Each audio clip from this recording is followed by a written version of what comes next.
Qısqanclıq emosiyalar toplumu olub, insan beynində yüksək sürətlə formalaşan ən dağıdıcı insani hissdir. Hər insanda fərqli şəkildə özünü biruzə verə bilir. Qısqanclığın instinktmi ya müdafiə reaksiyasımı olması barədə yekdil fikir yoxdur.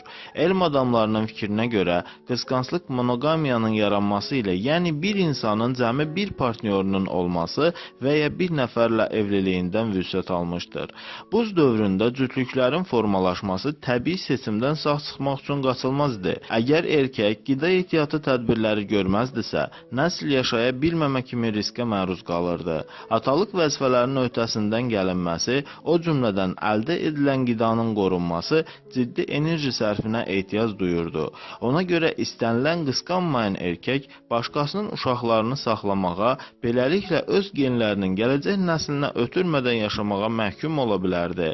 Dişi isə qısqanclıq elementləri göstərməsəydi, erkəklə qurduğu ittifaqın tənəzzülünə, övladlarının ölümünə səbəb olardı.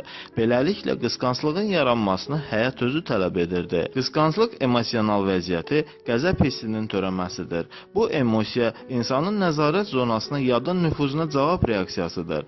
Qısqanclıq hissi heyvanlarda da olduğuna görə, mənşəyində sosial elementlərlə yanaşı, bioloji faktorun da rol oynadığını söyləmək olar. İnsanlarda qısqanclıq 3 instinktiv reaksiya şəklində biruzə verir.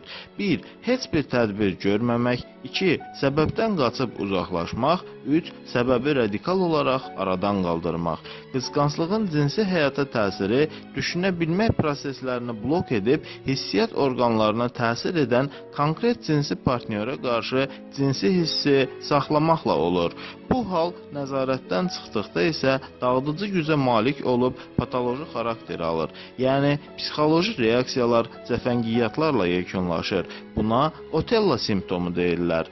Bu halda insan ona adəti olmayan addımlar atmağa, mövqe seçməyə və həyati qərarlar verməyə başlayır. Qısqanclıq həm də bütün orqanizmin dırnaqarası qaynamasına səbəb olaraq güclü fizioloji prosesdir. Bu zaman tənəffüs aktlarının sayı artır, ürək döyüntüləri çoxalır, qana yüksək miqdarda stres hormonu, kortizol buraxılır və beləliklə cinsi zəifliyin hormonal səbəb mexanizmi işə düşür. Onun təsirini neytrallaşdırmaq üçün adrenalin hormonu və digər hormon olan dopamin, başqa sözlə sevinç hormonu aktiv olaraq hazırlanmağa başlayır. Əgər dopaminin miqdarı çox olursa, qısqanan şəxs hətta bu halından həzz belə alır. Hazırladı Rauf Kazımov, həkim, uroloq.